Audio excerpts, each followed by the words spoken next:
बोले वृंदावन बिहारी लाल की। श्रीमद् भागवत महापुराण की। श्राद्धे गोविंद सरकार की। श्री सद्गुरुदेव भगवान की।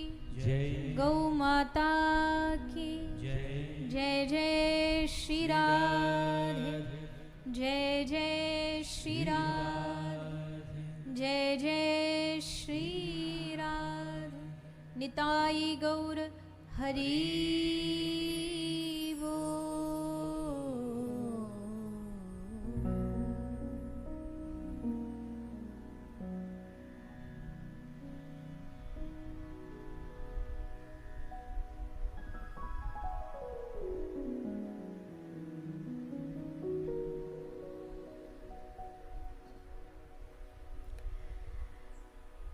आइए चित्सार सिंधु सर्वस्व भगवान श्री राधे गोविंद के चरण कमलों का ध्यान करते हुए सभी श्रीमद् भागवत गंगा में प्रवेश करें। पधारे हुए सभी हरि भक्तों वैष्णवजनों के चरणों में व्यासपीठ की ओर से आप सभी को मेरा प्रणाम।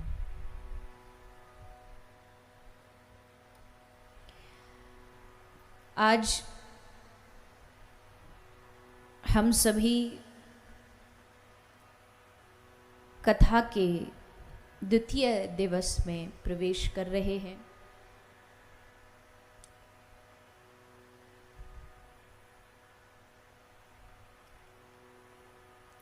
कल कथा का महात्म्य हम सभी ने श्रवण पान किया और भागवत के महात्म्य से ये जानने का प्रयास किया। पहली बात तो भगवान की जो कथा होती है उसका कोई विशेष मुहूर्त, विशेष महीना, विशेष तिथि की आवश्यकता नहीं होती, क्योंकि जिस क्षण जिस पल हमें भगवान की लीला चरित्र सुनने को मिल जाए, इसका मतलब यही है कि यही घड़ी सबसे शुभ है, यही सबसे अच्छा मुहूर्त है, यही सबसे अच्छा दिन है। और फिर श्री सूत जी ने बताया समस्त शौनकादि ऋषियों को कि हे महर्षियों, तुम सबने जो प्रश्न किया कि हमको कथा का कोई सार सुना दीजिए, तो उस हिसाब से तो सब शास्त्रों का जो मूल है, जो सार है, वो श्रीमद् भागवत महापुराण है। ऋषियों ने प्रश्न किया कि महाराज, कम समय में अगर कुछ सब बातों का सार हमें सुनने मिल जाए तो ऐसी कथा सुनाओ।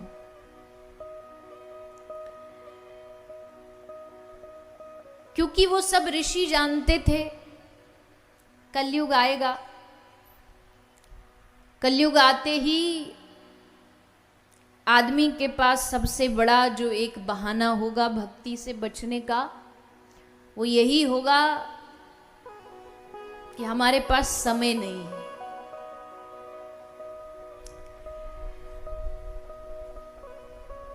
कोई कहेगा जी हम तो ड्यूटी वाले हैं, कोई कहेगा हम तो धंधे वाले हैं, बिजनेस वाले हैं, कोई कहेगा जी हम तो गृहस्थी हैं। आपको इन साधु महात्माओं को क्या पता गृहस्थ में रह के भजन करना कितना मुश्किल काम है।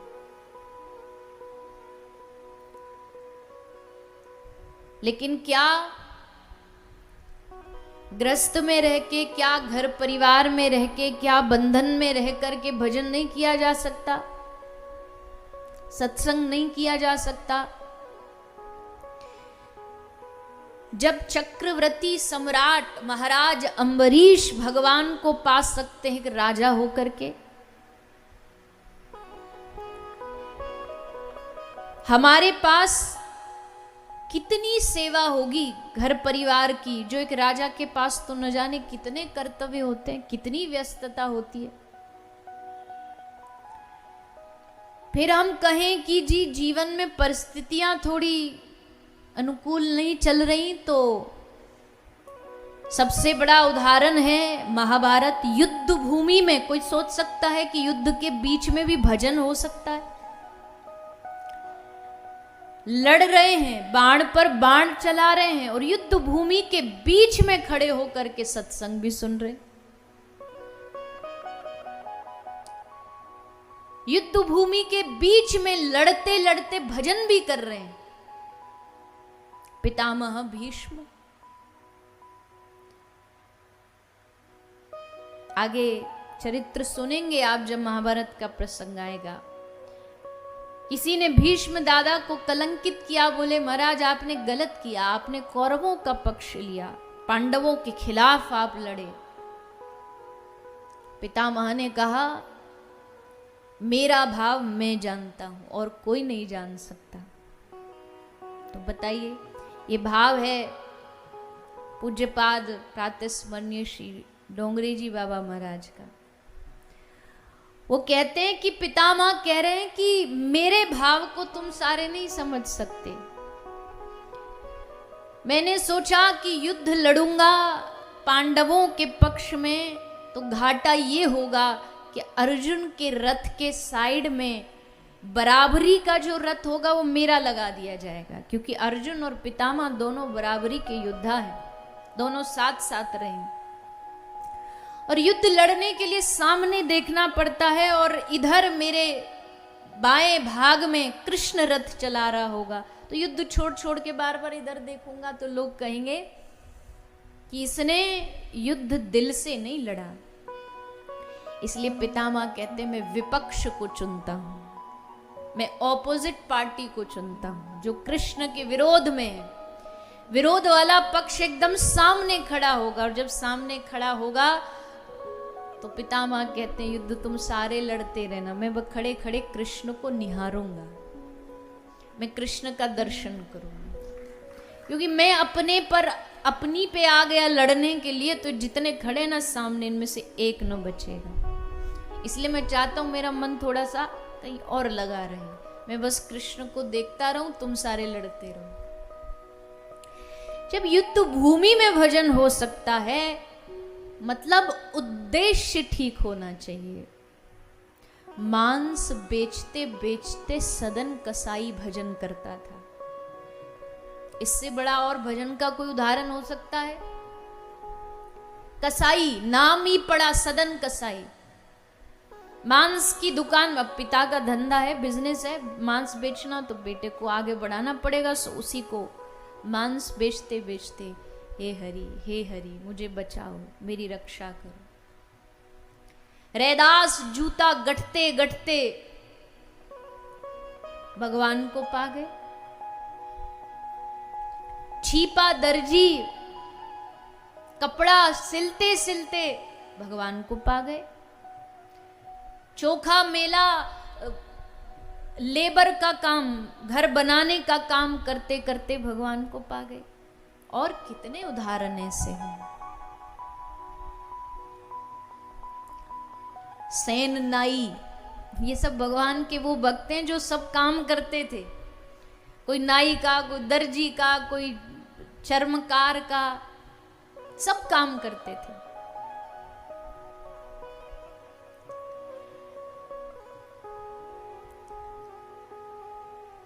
पर बस बात इतनी है, उद्देश्य सही होना चाहिए। उद्देश्य होना चाहिए भगवान को पाने का। फिर बाहरी काम करते रहो, काम करते रहो, नाम जपते रहो, हर समय कृष्ण का ध्यान धरते चलो, अपने रथ को सुमार्ग लगाते चलो, कृष्ण गोविंद गोपाल गाते चलो। मुख में हो राम नाम, राम सेवा हाथ में। कितनी बातें बताई हैं।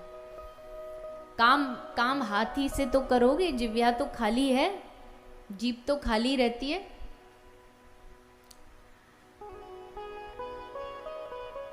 तो उद्देश्य सही हो।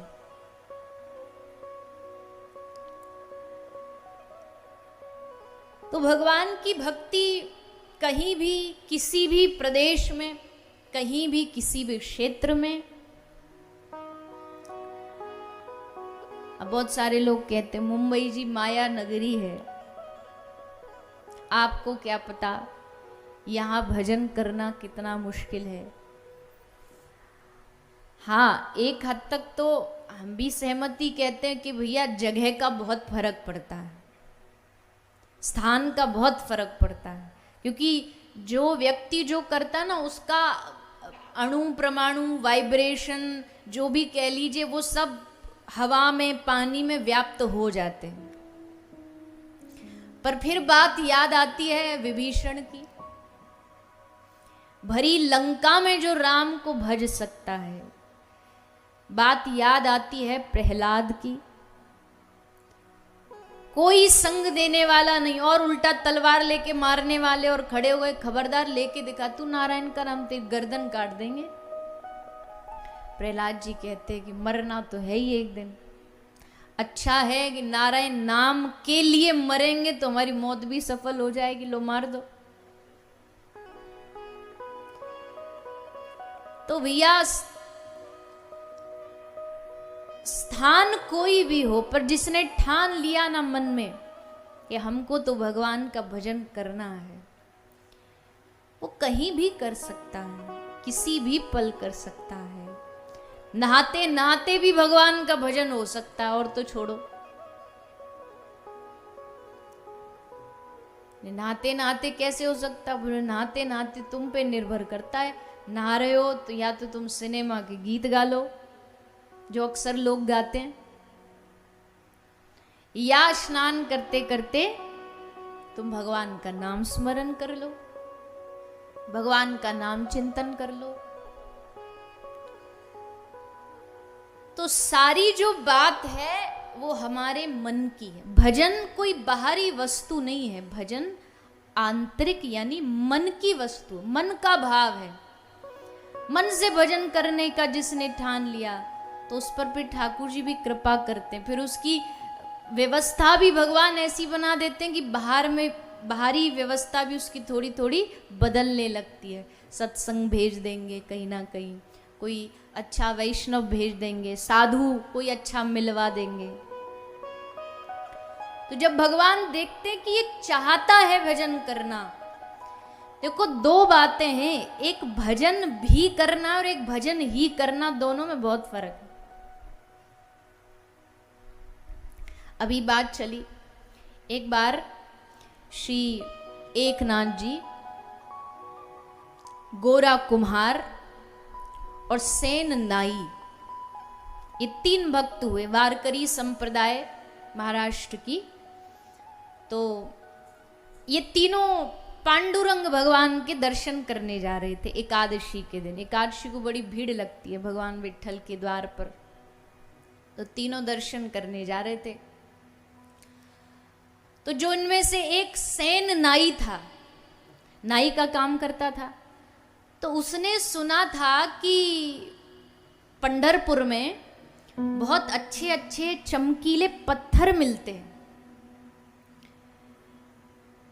तो इसने मन में क्या सोचा कि पंढरपुर तो जा ही रहे, भगवान के दर्शन तो मिल ही जाएंगे, पर साथ साथ में वो पत्थर भी ले आऊंगा जिससे मैं अपना औजार घिस सकूं, उस पे बढ़िया धार बन जाएगी। ये सोच के आ गया, दर्शन किया। तो पांडुरंग भगवान ने एकनाथ को पूछा, एकनाथ जी को पूछा कि आज सेन नहीं आया क्या? तो देखा उन्होंने कि सेन नाई तो एकदम उनके साइड में खड़ा है, पर भगवान पूछ रहे तो मतलब कुछ तो बात में कुछ तो गंभीरता है। तो बाहर जाके उन्होंने पूछा सेन नाई से, तो किस लिए आया है?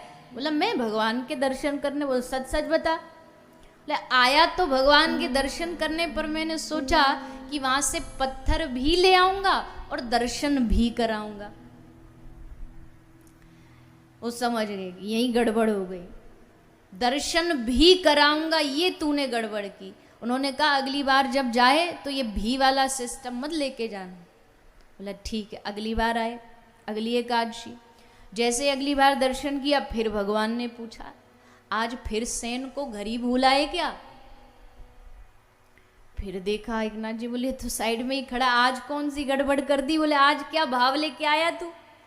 तो सेन नाई बोला कि मैं ये सोच के आया था, जो पत्थर पिछली बार ले गया था ना, मैंने सोचा अब की बार पंढरपुर जाऊंगा, पत्थर भी वापस रखाऊंगा और भगवान के भी दर्शन कराऊंगा। एक नाथ जी बोले फिर चूक गया तू। ये जब तक भी रहेगा ना तब तक तू भगवान को तो देखेगा, पर भगवान की नजरों में तू नहीं आएगा, भगवान तुझे नहीं देखेगा।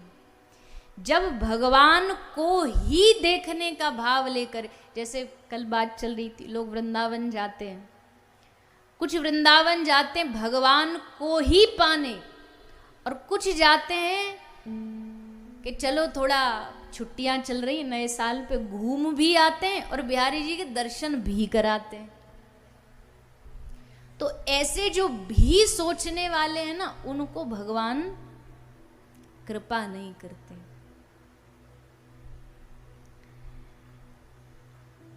तो हम क्या करें? हमारे जीवन में तो बहुत सारे और भी काम हैं, तो क्या केवल भगवान का भजन ही थोड़ी है, और भी काम है। बोले करो भैया, कौन भजन और काम करने के लिए मना करता है, पर ये सोच के करो कि ये भी जो हम कर रहे हैं ना, ये भी हमारे ठाकुर जी की नौकरी है, उनके द्वारा दी गई सेवा है, उनके द्वारा दी गई नौकरी है। अभी अगर पूछा जाए ये घर किसका है, तो क्या बोलेंगे? बोलिए ना जोर से। हमारा भी आप थोड़ा सा ने भाव में बहके कह रहे हो, नहीं तो बोलेंगे मेरा है। हमारा कहाँ बोलते, मेरा है। घर किसका है? मेरा है। बालक बच्चे किसके? बोले मेरे हैं। गाड़ी किसके? बोले मेरी है। और वैसे अगले ही पल मंदिर में जाके कहेंगे तन मन धन सब तेरा, क्या लागे मेरा।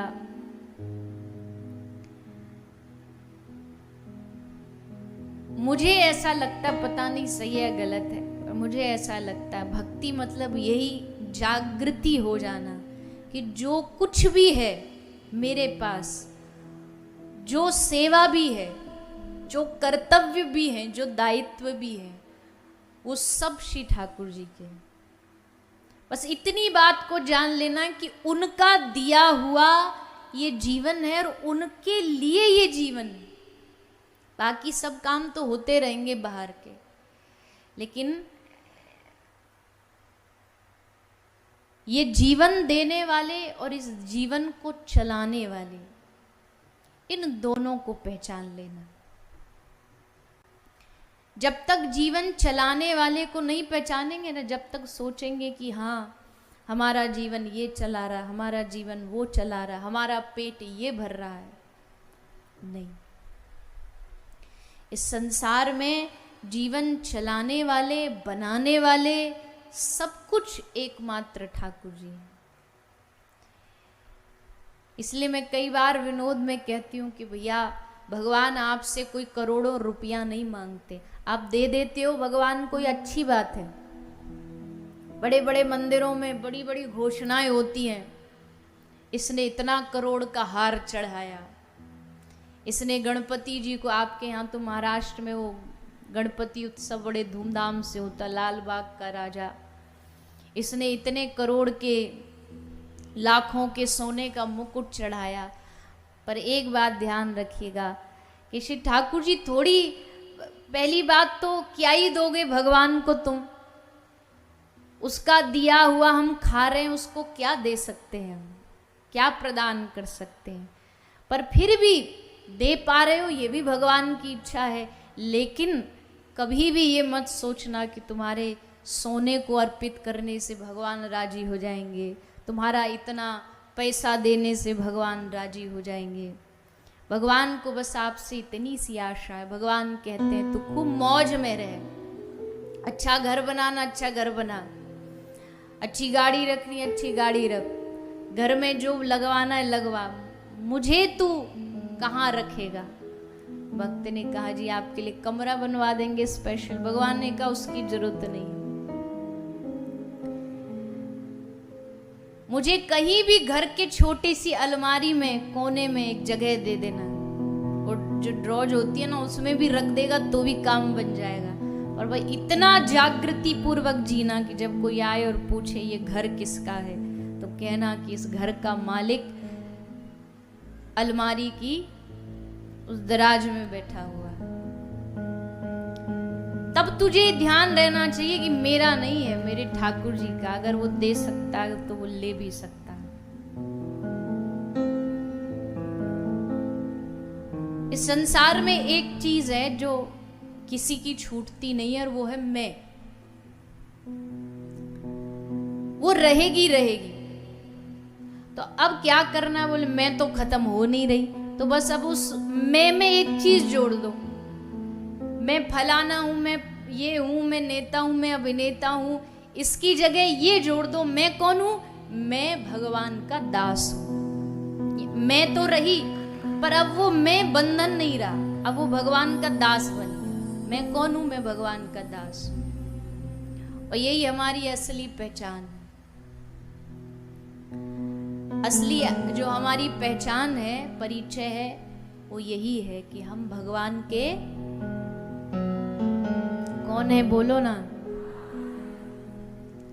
हम भगवान के दास हैं, वो हमारे स्वामी हैं, वो हमारे मालिक हैं। और मालिक जैसा कहता, सेवक अच्छा कौन, अच्छा सेवक किसको माना जाता है पता है? जो मालिक घर में घुसे तो उसकी निगाहों को पढ़ के पता लगा ले कि इनको पानी चाहिए कि इनको चाय चाहिए। सेवक का काम है कि मालिक की एक एक प्रसन्नता का ध्यान रखे, एक एक खुशी का ध्यान रखे, कब क्या चाहिए उसका ध्यान रखे, कब क्या खिलाना उसका ध्यान रखे। तो अगर हम दास हुए, भगवान हमारे मालिक हुए, तो फिर हमको क्या करना है? अब उनकी एक एक खुशी का ध्यान रखो। क्या खिलाएं, क्या पहनाएं, कहाँ घुमाएं। उनका जन्म नंदोत्सव आ रहा है, जन्माष्टमी आ रही है, तो तैयारियों में लग जाएं। जो जो उत्सव जिससे उनको खुशी मिलती हो वो करें, चाहे खिला के, चाहे पिला करके, चाहे पहना करके। अब इसमें फिर वो आ जाते हैं झंडा लेकर के अपना अपना, अरे भगवान की इतने पैसा खर्च करने की क्या जरूरत है, इससे अच्छा गरीब को रोटी खिला दो। ये बात तुम 31 दिसंबर को तो नहीं बोलते कि शराब पी के नशा करके क्या फायदा, उसको गरीबों में बांटो। बंबई नगरी में 500, 600, 700, 800, 800 करोड़ एक फिल्म कमा लेती है, तब तो तुम नहीं कहते इसको जाके गरीबों में बांटो। और जब बात हमारे अपने ठाकुर जी की आती है तो तब गरीबी याद आती है।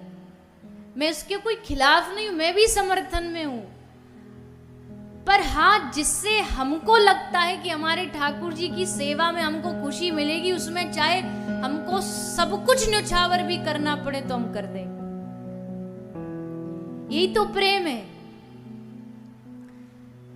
अष्ट सखा हुए वल्लभ परंपरा में, पुष्टि मार्ग में, उसमें से एक गोस्वामी,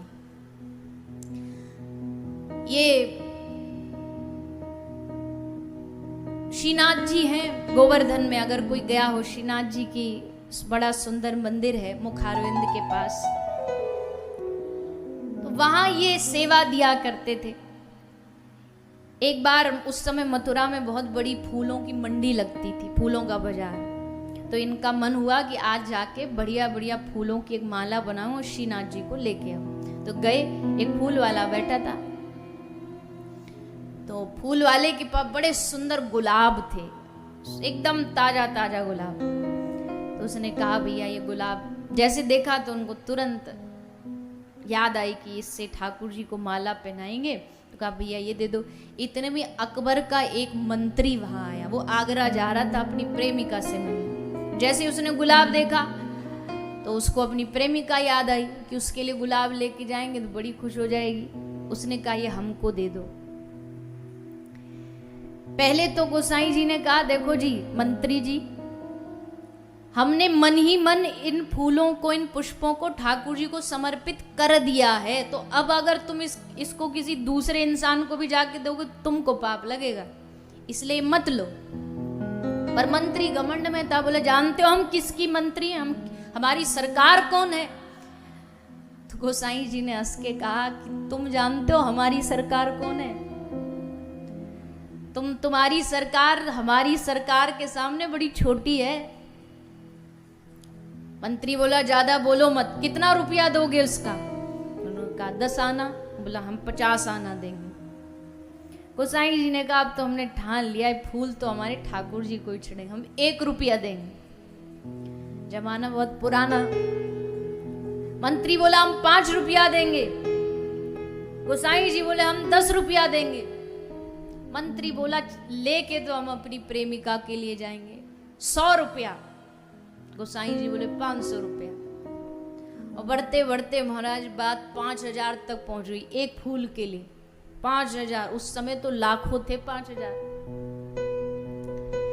अंत में मंत्री ने सोचा कि इसकी बुद्धि तो खराब हो गई, मैं काहे को अपना पैसा खराब करूं।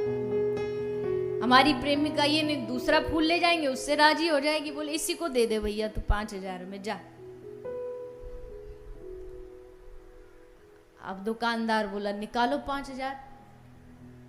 अब गोसाई जी जब तो जोश जोश में भगवान के बल पे बोल दिए 5000, अब लाए कहां से? तो गोसाई जी बोले कि भैया देख तेरी भी जीविका है, वादा किया है, हमारा घर हमारा धन संपत्ति जो है सब तेरे नाम, पर फूल तो हम अपने ठाकुर जी को यही चढ़ाए। ले गए। और ये बात देखो भाव की है। फूल ले गए, देर हो गई थी, इसलिए सोचा जब तक पहुंचूंगा मंदिर बंद हो जाएगा, इसलिए मथुरा में बैठ करके इन्होंने फूलों की एक माला बनाई और मथुरा में बैठ करके आंख बंद करके मानसिक रूप से गोवर्धन गिरिराज जी में श्रीनाथ जी को अर्पित करी। और जैसे इन्होंने मथुरा में बैठ के माला चढ़ाई, साक्षी थे सब भक्त, श्रीनाथ जी में आरती चल रही थी और आरती चलते चलते सब ने देखा, उधर उन्होंने माला चढ़ाई और इधर श्रीनाथ जी ने अपनी गर्दन नीचे झुका ली माला पहनने के, अपना सर नीचे झुका ली। भगवान ने कहा ऐसा प्रेमी भक्त मिलेगा हमारे एक फूल के लिए लड़ भिड़ा एकदम। बात सिर्फ इतनी सी कि हमारे ठाकुर जी इसमें बड़े सुंदर लगे, अब इसके लिए सब देना पड़े, दे दिया, हंसते हंसते दे दिया। अब देखो मतलब ये नहीं है कि आप सब कुछ दोगे तब भगवान राजी होंगे, नहीं नहीं, पर बात सिर्फ इतनी है कि अपनी भगवान की प्रसन्नता के लिए, उनकी सेवा के लिए जो करना पड़े उसमें पीछे नहीं हटना चाहिए, चूकना। अरे उन्हीं के लिए तो है सब कुछ, उन्हीं का दिया तो सब कुछ है।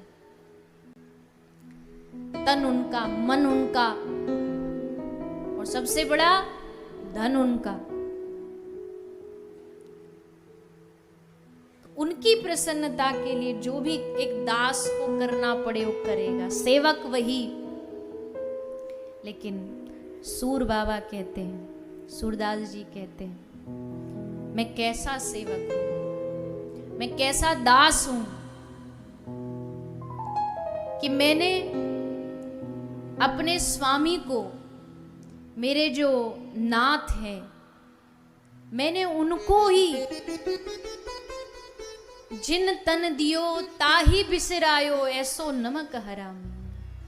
जिन भगवान ने, जिन करुणा निधान ने कृपा करके मुझे ये मनुष्य शरीर दे दिया, उनको ही मैंने भुला दिया, उनको ही, उन पे ही प्रश्न उठाने लग गए। हद हो गई, चैलेंज करते कि कौन है ये भगवान, है तो दिखाओ। अरे तू बोल रहा है क्योंकि तेरे भीतर भगवान बैठा है, नहीं तो कब की बोलती बंद हो जाती। भगवान आत्मा रूप में निकल जाएंगे तो क्या बोलेगा तू? बोल पाएगा कुछ?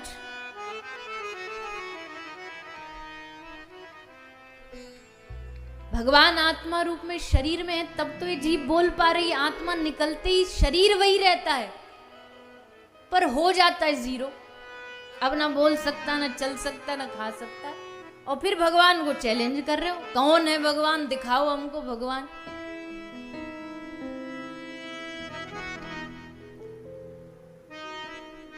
भगवान को देखना है तो भगवान इस संसार के हवा में, वायु में, पानी में, जल में, थल में, हर जगह भगवान है।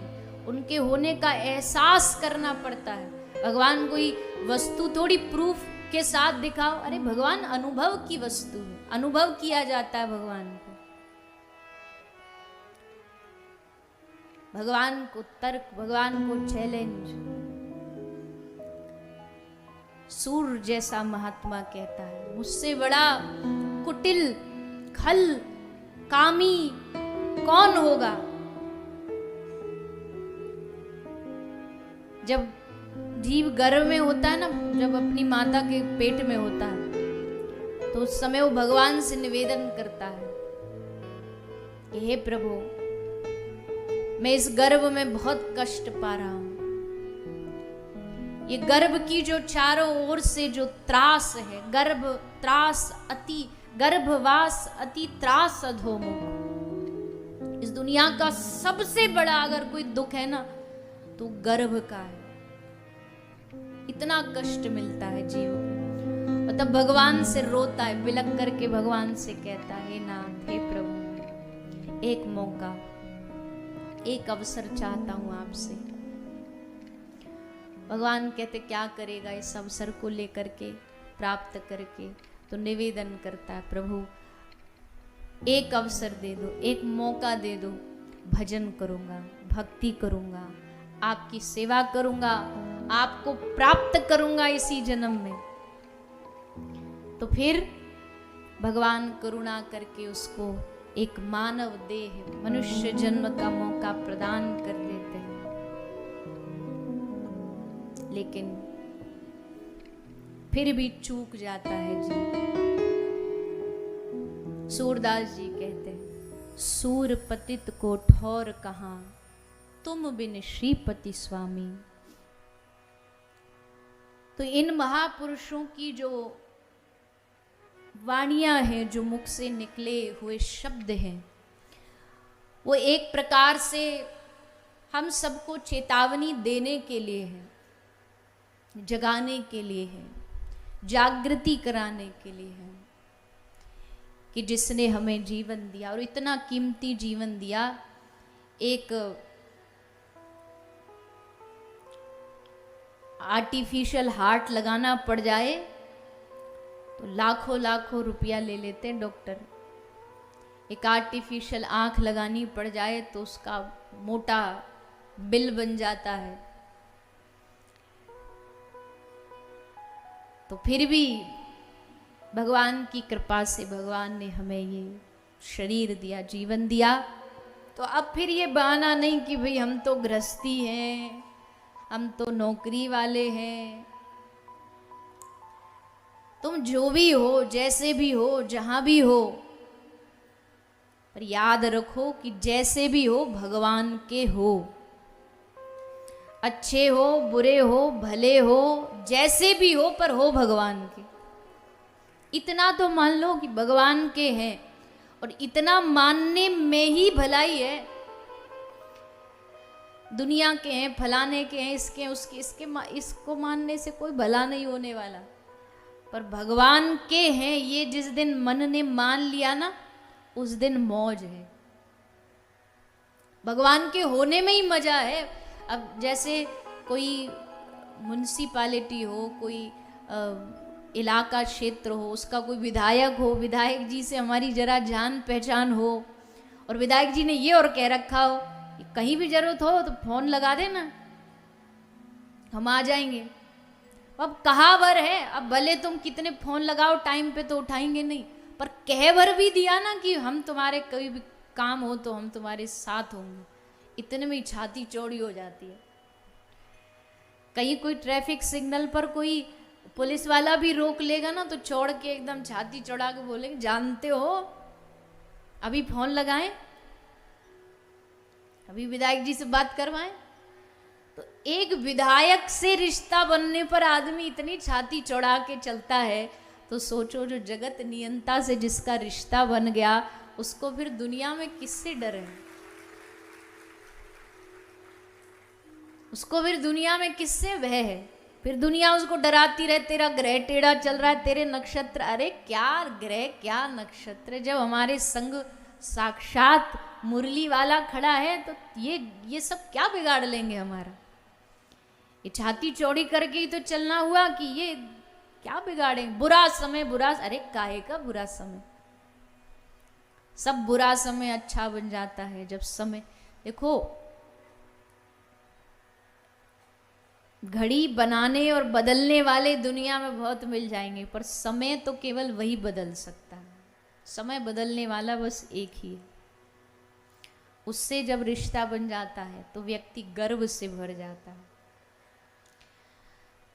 तो उस रिश्ते को याद दिलाना ही भागवत जी का काम है। जैसे दूध में घी तो है पर उसको थोड़ा सा मथ के निकालना पड़ता है, वैसे ही हम भगवान के तो हैं पर जगाने के लिए थोड़ा सा मंथन मथनी करनी पड़ती है, और वो मथा जाता है सत्संग के द्वारा। सत्संग सुन करके भगवान की पहचान कराई जाती है। भागवत का प्रथम स्कंद भी कहता है, जन्माद्यस्य यतुन्वयादितरतश्चार्थेष्वभिज्ञ स्वराट तेने ब्रह्म हृदयाय आदिकवये मुह्यन्ति यत्सूरया तेजो वारी मृदाम यथा विनिमयो यत्र सर्गो मृषा धाम्ना स्वेन सदा निरस्तकुहकं सत्यम परम धीमहि। ये श्लोक भी भगवान का ही परिचय करा रहा है। कौन है भगवान? जन्म आदि अश्य, जन्म के दुनिया को बनाने वाले, दुनिया को चलाने वाले, और जब जब दुनिया का संहार करना होता है तो भी भगवान ही इस दुनिया का संहार करते हैं। भगवान की महिमा गाई आगे, धर्मः प्रोज्झित कई तवोत्र परमो निर्मत्सरा नाम सताम। धर्म की व्याख्या की, धर्म क्या है, धर्म की बातें क्या है। धर्म की बातें बहुत लोग करते हैं पर धर्म को निभाना आसान नहीं होता। धर्म धार्यति इति धर्मः, हमें जो धारण करके रखता है, हमें जो संभाल करके रखता है उसको धर्म कहते हैं। और जिसके जीवन में धर्म होगा उसके जीवन में भगवान होंगे। इसलिए आज के युग के हिसाब से तो बहुत आवश्यकता है हर व्यक्ति के जीवन में धर्म हो। धर्म हो मतलब भगवान हो। तो धर्म के बारे में बताया, फिर कहा निगम कल्पतरोर गलितम फलम शुक मुखाद अमृत द्रव्य संयुतम पिबद भागवतम रसमालयम मुहुरहो रसिका भुवि भावका। श्रीमद् भागवत ये बड़ा ही सुंदर फल है, रसमय फल है, इसलिए रसमालयम, इस फल का, इस रस का, पिबद भागवतम रसमालयम, इस रस को जो जो पिएगा उसका जीवन आनंद से भर जाएगा। इसलिए जब जब भगवान की कथा सुनने को कान में प्राप्त हो जाए तो वो मौका, वो अवसर चूकना नहीं चाहिए, भले कहीं से भी प्राप्त हो।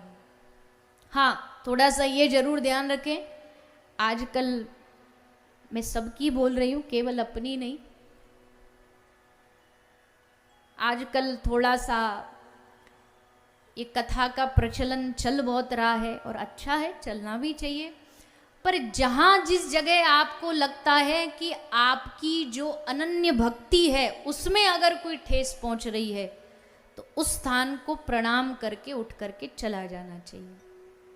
जैसे मान लीजिए मेरी निष्ठा है श्री कृष्ण में, मेरी निष्ठा है भागवत जी में, लेकिन कहीं मैं ऐसा सत्संग का भाव लेके सुनने जाऊं और वहां ये सुनाया जा रहा है कृष्ण तो मनुष्य थे, राम जी तो मानव थे, तो इसका मतलब है कि वो स्थान मेरे लिए सुनने के लिए उचित नहीं है।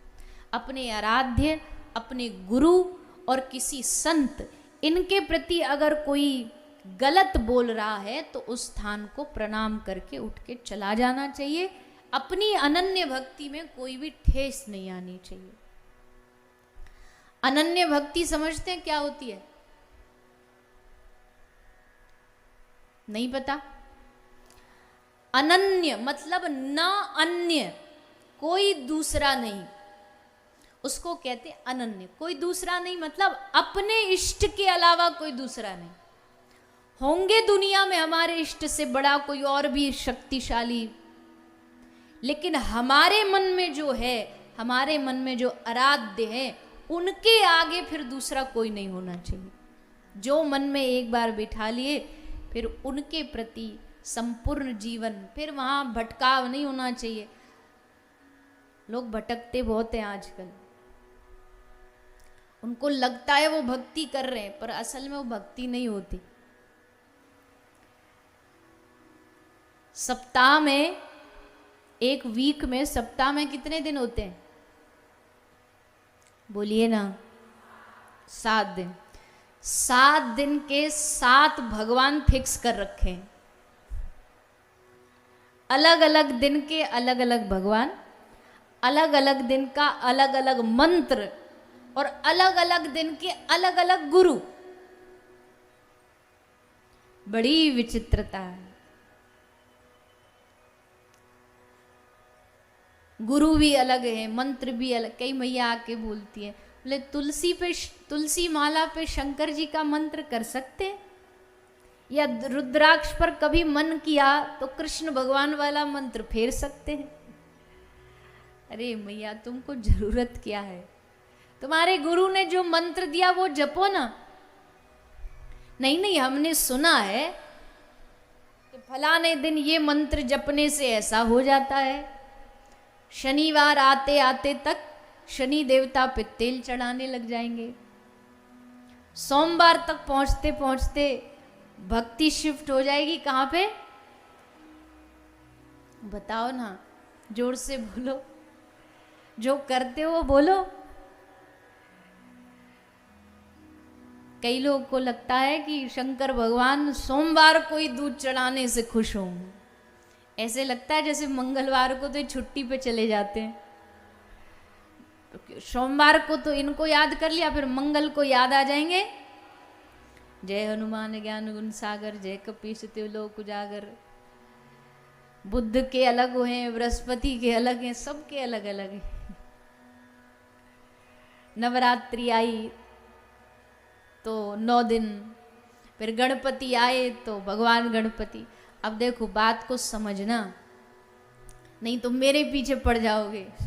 वक्ताओं को बड़े सावधानी से बोलना पड़ता है, नहीं तो उल्टा गले में फांसी पड़ जाए। तुमने ऐसा बोला। अब इसका मतलब समझिए, इसका मतलब ये नहीं है कि आपको नवरात्र आता है तो प्रणाम कर लो, गणपति आए प्रणाम कर लो। जो भाव जब जिस समय उत्सव आता हम भी करते हैं, ऐसा थोड़ी कि नहीं करते।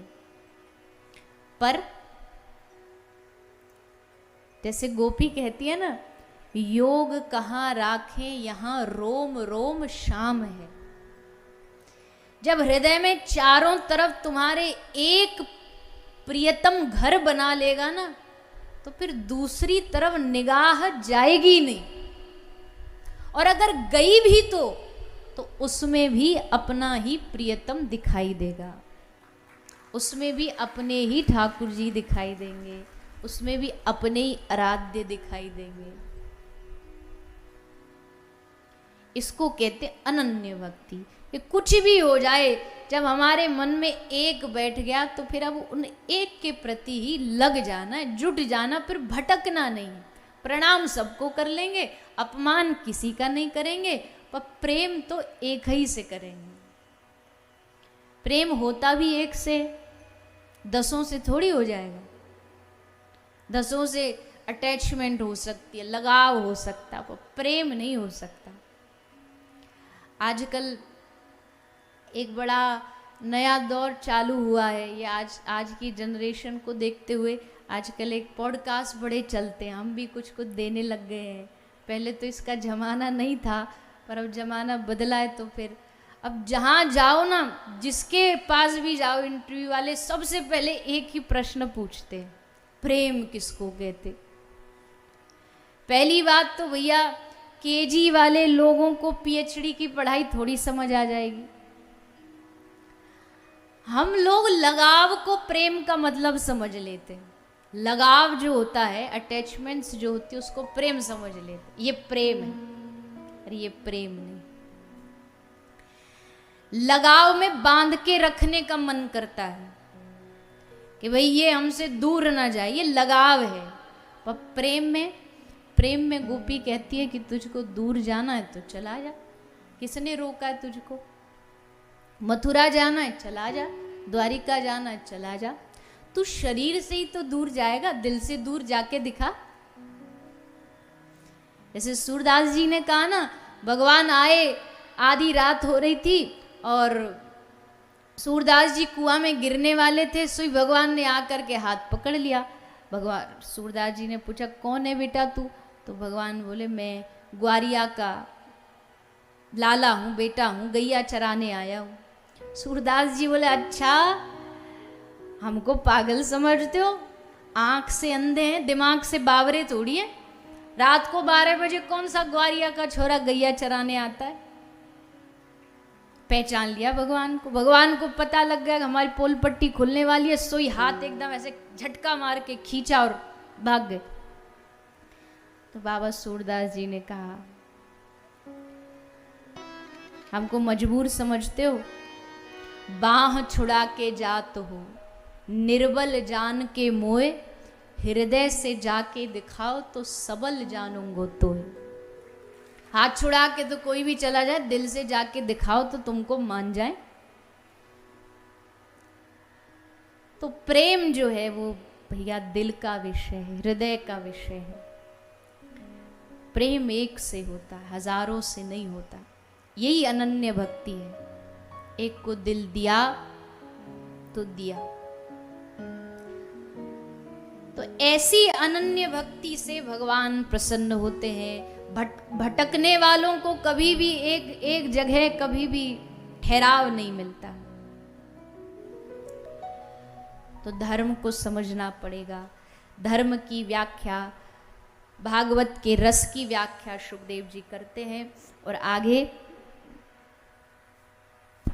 नर नारायण भगवान की स्तुति की और फिर श्री सुखदेव जी का आगमन सरस्वती नदी के किनारे श्री व्यास जी के आश्रम में किस प्रकार हुआ उसका वर्णन सूत जी करते हैं। नारद जी महाराज श्री व्यास जी से मिलने एक बार उनके आश्रम गए।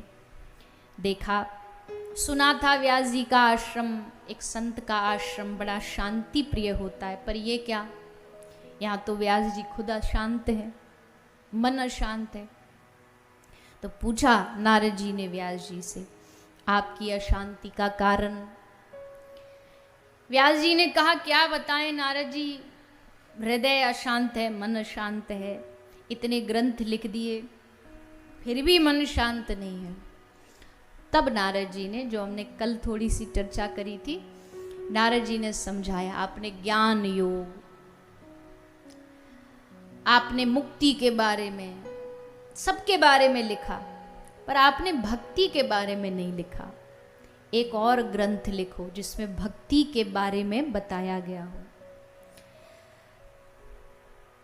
तब नारद जी ने ब्रह्मा जी से प्राप्त 4 श्लोक, जिसको चतुश्लोकी भागवत कहते, वो व्यास जी को दी। और व्यास जी ने श्रीमद् भागवत का निर्माण किया, रचना की, और इसी भागवत के श्लोकों के द्वारा सुखदेव जी को वापस लाया गया। सुखदेव जी जंगल में भजन करते थे, ध्यान करते थे, और शिष्य जाकर के भागवत जी के श्लोकों का पाठ किया करते। उन श्लोकों को सुनकर के सुखदेव जी का मन श्री कृष्ण की ओर आकर्षित हो गया। 10वें स्कंद भागवत का सारा जो स्कंद है सब अच्छे हैं, उत्तम है, पर 10वें स्कंद भगवान का हृदय है। उस 10वें स्कंद का वेणुगीत का एक श्लोक जिसको सुन करके सुखदेव जी का चित्त भगवान ने चुरा लिया। बरहा पीडम नटवर वपुः कर्णयो कर्णिकारम बिभ्रदवासः कनक कपिशं वैजयन्तीं च मालां रन्ध्राण वेणुरदर सुधया पूरयन् गोपवृन्दै वृन्दारण्यं स्वपदरमणं प्राविशद् गीतकीर्तिः। भगवान के स्वरूप का वर्णन इस श्लोक में किया गया है, भगवान के श्रृंगार का वर्णन इस श्लोक में किया गया है। और भगवान का स्वरूप और भगवान का श्रृंगार ये है ही ऐसा, बड़े बड़े योगिंद्र मुनिंद्र सन्यासियों के हृदय को पकड़ करके जबरन जो अपनी ओर खींच लेता है उसका नाम है कृष्ण।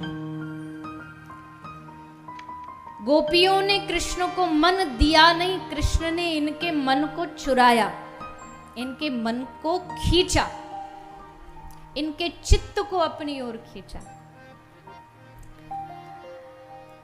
और हमारे ब्रज में कहते हैं कि नंद का जो लाला है ये चोर जार शिखामणि है, ये मन चुराने में बड़ा एक्सपर्ट है। ये कब कहां किसका मन चुरा ले कोई भरोसा नहीं।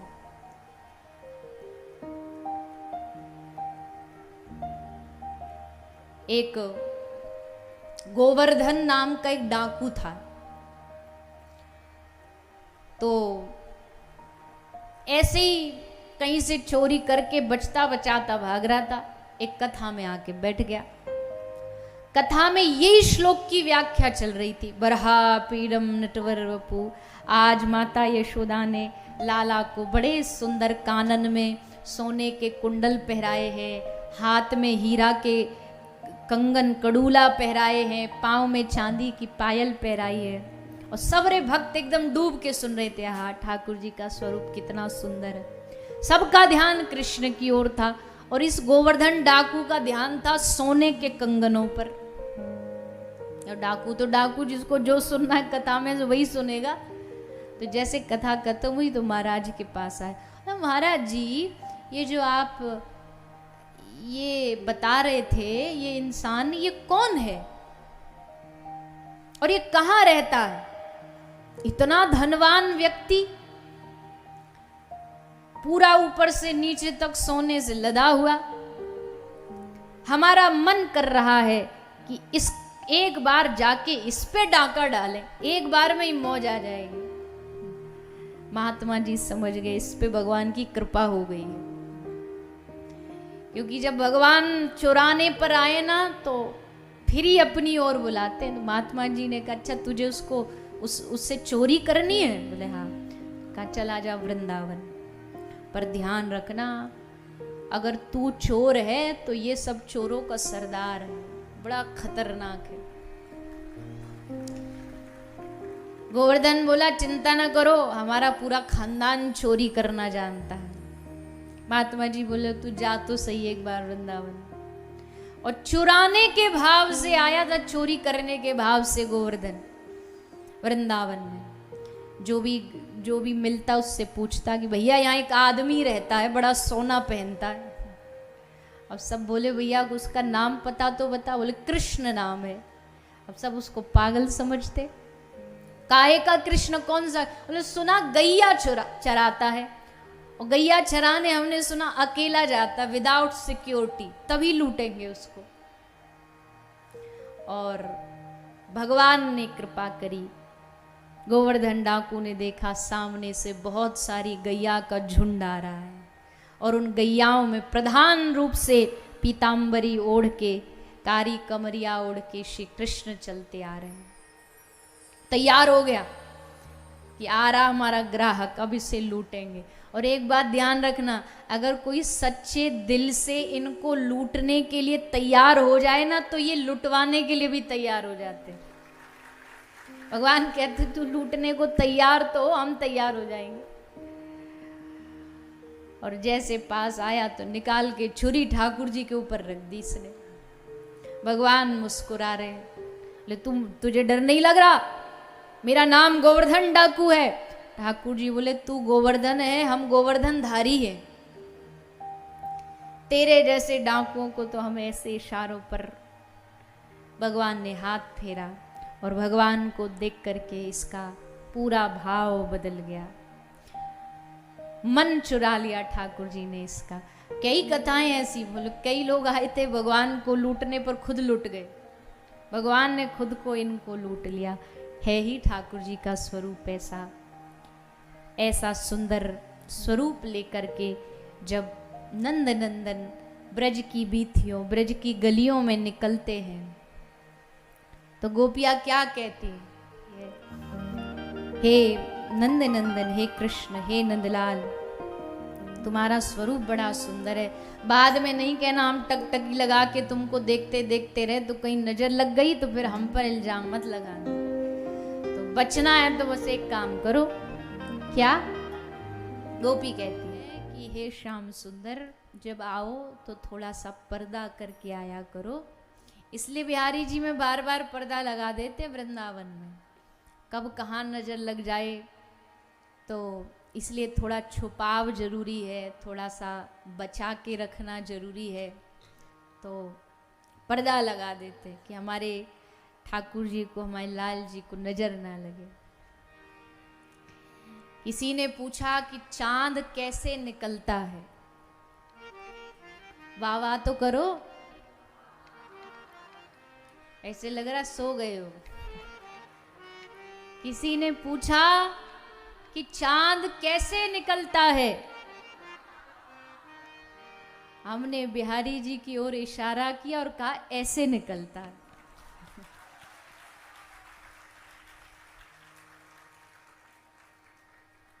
चंद्रमा भी जिनको देख करके लजा जाए, शर्मा जाए, ऐसे है श्री राधा रमन लाल। ये आंखों का काजल, केश हैं जैसे बादल, देखो इन्हें बार बार, ऐसे है हमारे राधा रमण सरकार। तो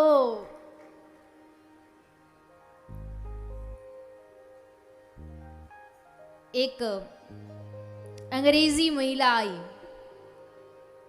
बिहारी जी को अपना दिल दे बैठी। पहले तो भारत में सब जगह घूमी, फिर वृंदावन में बिहारी जी के पास आई। तो किसी ने उस मैया से पूछा कि माता तुझे ऐसा कृष्ण में क्या देखा? बोली मैं सब जगह गई, मैं शंकर भगवान के भी दर्शन किए, विष्णु भगवान के भी किए, पर जिस भी भगवान के पास जाती सब अस्त्र लेके खड़े हैं, पता नहीं इनको किससे डर है। राम जी धनुष लेके खड़े हैं, भगवान विष्णु चक्र लेके खड़े हैं, भगवान शंकर त्रिशूल लेके खड़े। दुनिया का ये कृष्ण एक अकेला देव मैंने देखा जो कोई अस्त्र शस्त्र लेके नहीं खड़ा, खड़ा होके चैन की बंसी बजा रहा है, किसी से कोई डर नहीं, कोई अस्त्र शस्त्र की जरूरत नहीं। मेरा मन फिर लग गया इनके चरण। तो सुखदेव जैसे महात्मा आज कृष्ण के स्वरूप का वर्णन सुन करके अपने आप को रोक ना पाए।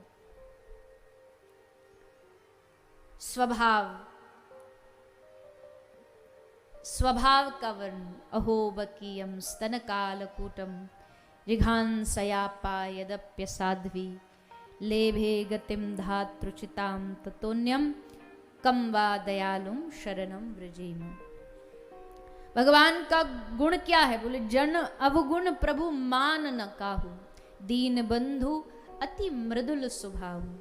भगवान का स्वभाव बड़ा मृदु है। पूतना को मां की गति देने वाले भगवान, जब ये वर्णन सुना सुखदेव जी ने आसन से खड़े होकर के शिष्यों के पास आ गए। शिष्यों ने श्री सुखदेव जी को कहा कि आप हमारे साथ व्यास आश्रम चलो।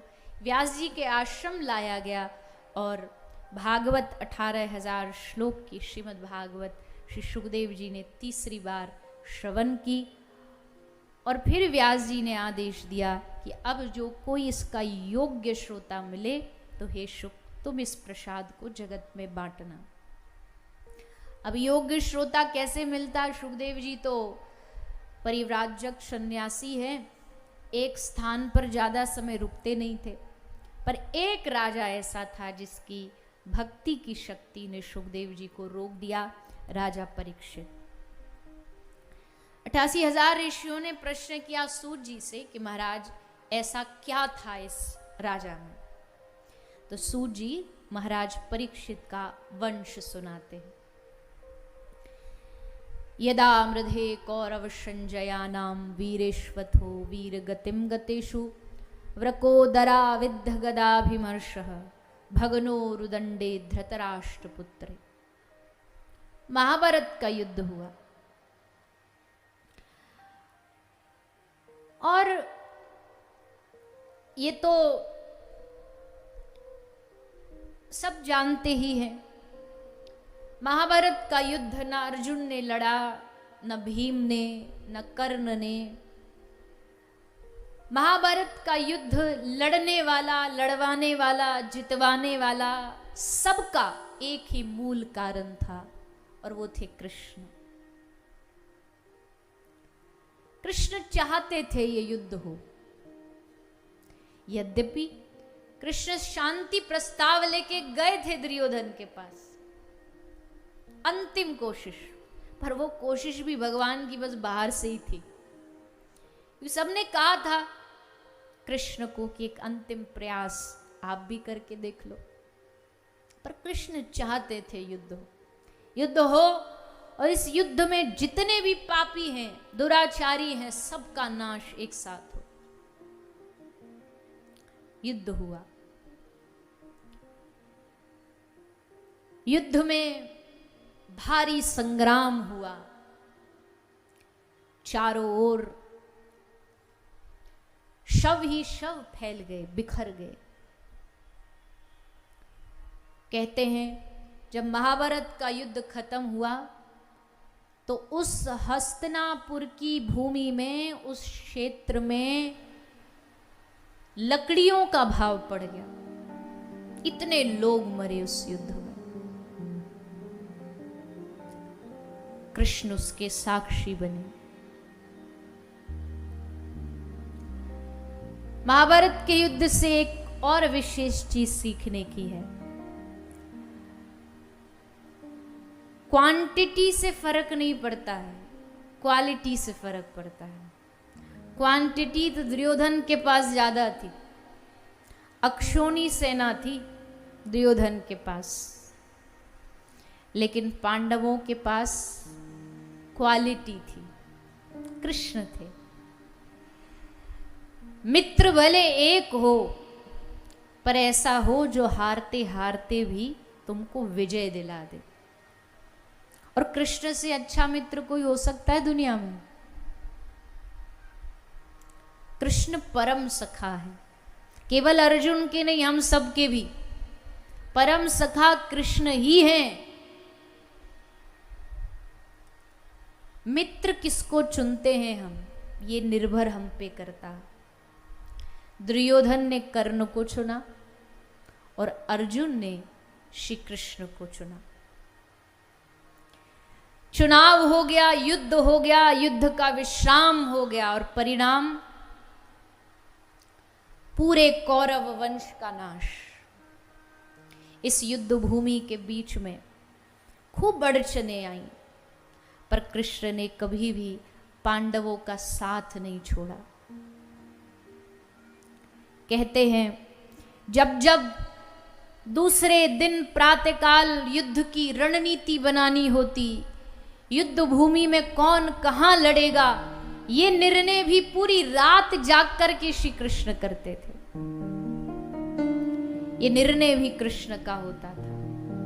और जब निर्णय लेने वाला कृष्ण हो तो फिर विजय निश्चित ही निश्चित है।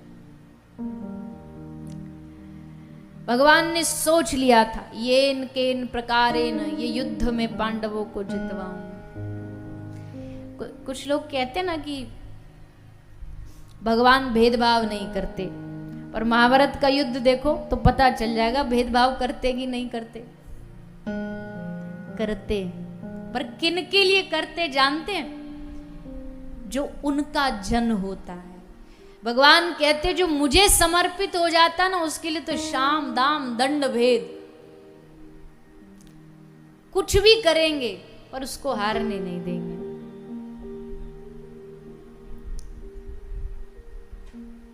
भगवान अगर पापी पर भी वही कृपा करें और भक्त पर भी वही कृपा करें तो फिर भक्त बनने का फायदा क्या? कुछ तो अंतर होना चाहिए ना। भक्त के लिए भगवान बड़ा सोच समझ करके उसके लिए सब कुछ करने को ठाकुर जी तैयार होते हैं। भरी युद्ध भूमि में चक्रव्यूह तैयार कर दिया गया और पूछा गया कौन करेगा इस चक्रव्यूह का भेदन। उस दिन कहते हैं कि कौरवों ने बड़ी बुद्धि लगा करके, रणनीति लगा करके अर्जुन को युद्ध करते करते युद्ध भूमि से दूर ले गए। और तब अर्जुन पुत्र अभिमन्यु खड़ा हुआ। अभिमन्यु खड़ा हुआ और कहा कि मैं जाऊंगा चक्रव्यूह भेदन करने। किसी ने पूछा बेटा बड़े बड़े योद्धाओं को भेदन नहीं आता, तुझे कैसे आता है? तब अभिमन्यु ने बताया। चक्रव्यूह भेदन कहां सीखा अभिमन्यु ने? माता के गर्भ में। हमारे पिता मैया को चक्रव्यूह भेदन सिखा रहे थे, हम सीखते रहे, पर भूल एक हो गई कि जब भीतर घुसना था तो माता बड़े ध्यान से सुन रही थी और जैसे बाहर निकलने की बारी आई तो माता सो गई। तो घुसना तो आता, निकलना नहीं आता। बड़े बड़े योद्धा खड़े थे, बोले चिंता ना करो, तू एक बार घुस जा, निकाल हम लेंगे। भीम का एक गदा पड़े तो बड़े बड़े पर्वत चूर चूर हो जाएं, ऐसा भीम कहता है कि तू बेटा एक बार भीतर जा, निकालने की गारंटी हमारी। और अभिमन्यु चक्रव्यूह भेदन करता करता भीतर चला गया। जयद्रथ ने भीम का रास्ता रोक लिया और फिर सब योद्धाओं ने मिलकर के एक निहत्थे बालक को मार डाला। कृष्ण आए, अर्जुन युद्ध से लौट करके आए और देखा मेरा एकमात्र पुत्र अभिमन्यु मारा गया। भरी युद्ध भूमि में अर्जुन ने प्रतिज्ञा की, मैं कुंती पुत्र अर्जुन ने प्रतिज्ञा लेता हूं, आज सूर्यास्त से पहले पहले इस जयद्रथ को मार डालूंगा।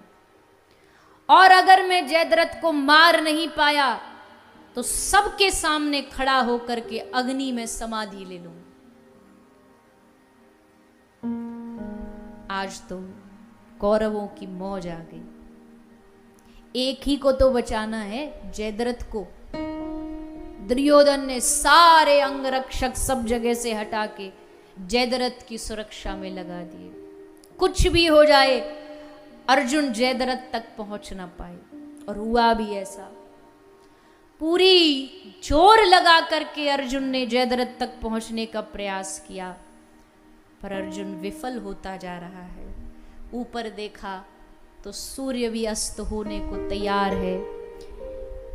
ना उस युद्ध भूमि को पार कर पा रहे हैं अर्जुन।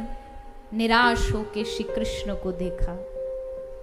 बस देखना भर था, कृष्ण ने अब कमान अपने हाथ में ले ली। बेटा तूने लगा लिया जोर, देख अब तू हमारा कमाल। कृष्ण ने नजर ऊपर घुमाई और जैसे दृष्टि गई कृष्ण की, तुरंत सूर्यास्त हो गया। सूर्यास्त होते ही कौरव शिविर में खुशी की लहर दौड़ाई। अब अर्जुन मरेगा, अब अर्जुन को अग्नि समाधि लेनी पड़ेगी। दुर्योधन ने जहां जयद्रथ को बिल में छुपा रखा था, जयद्रथ से बोला आजा बाहर। अब शत्रु को अग्नि समाधि लेता देख खुश होकर के भागा भागा जयद्रथ बिल से बाहर निकल आया और आकर के अर्जुन के एकदम सामने खड़ा हो गया। और जैसे जयद्रथ सामने आया, साम दाम दंड भेद। कौन कहता है भेदभाव नहीं करते? श्री कृष्ण ने नजर घुमाई ऊपर और जैसे दृष्टि घुमाई, सूर्य के ऊपर एक बादल की घटा छा गई थी, जिससे लगा कि सूर्यास्त हो गया। भगवान ने नजर घुमाई, बादल की घटा छट गई, हटी, और जैसे घटा हटी सूर्य फिर से नजर आया। भगवान ने कहा, अर्जुन ये रहा सूर्य, ये रहा तेरा गांडीव और ये रहा जयद्रथ। तुरंत निकाला बाण और जयद्रथ का सर धड़ से अलग कर दिया। बताइए क्या नहीं करते भगवान। दुर्योधन ने कहा, इन पांडवों को श्राप से मरवा दो। दुर्वासा ऋषि, जानते हो ना दुर्वासा ऋषि का क्रोध, इतिहास को पढ़ो तो 80% 90% जो श्राप मिलेंगे वो दुर्वासा ऋषि के मिलेंगे। आ गए दुर्वासा महर्षि पांडवों के पास, पूरी जमात लेकर के, एकादशी के दूसरे दिन द्वादशी का पारायण करने के लिए। द्रौपदी अकेली घर में थी। कहा, हम गंगा स्नान करके आते हैं, जब तक पूरा भोजन की तैयारी करो। द्रौपदी के होश उड़ गए। इतने साधु, घर में अन्न का दाना नहीं। एक अक्षय पात्र था, सो हमने खा पी के धो करके मांज के रख दिया। पांडवों ने सोच लिया, आज दुर्वासा ऋषि के श्राप से कोई बचा नहीं सकता। इधर द्रौपदी निराश बैठी है और उधर द्वारिका में द्वारिकाधीश के कानों में आवाज पहुंच गई। तुरंत मुस्कुराते हुए द्रौपदी के पास आ गई। द्रौपदी, कृष्णा, आज ये इतनी उदासी कैसे झा रखी है पांडव शिविर में? द्रौपदी कहती है, हे सखा, आज बहुत बड़ी परीक्षा है। संत महापुरुषों की पूरी मंडली टोली आई हुई है, भोजन का अन्न का दाना भी नहीं है घर में।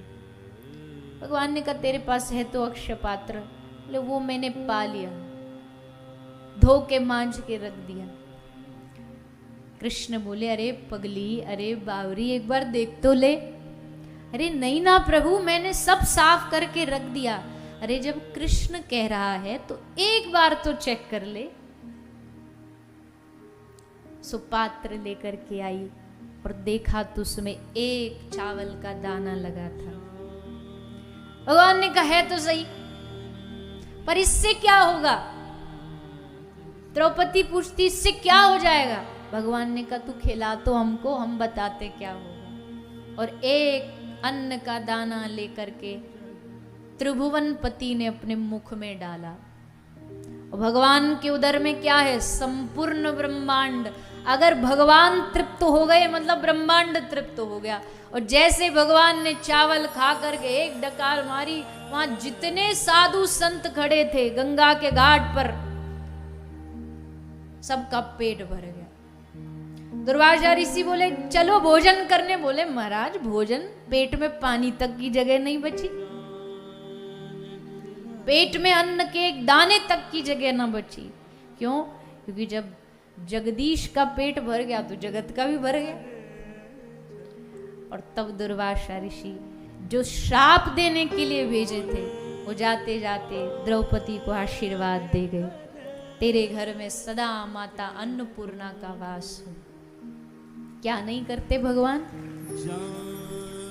इन इतिहास की घटनाओं को समझ करके इतना ही समझ लो, ये सब भक्ति के चमत्कार हैं, ये सब भगवान के विश्वास के भरोसे के चमत्कार हैं।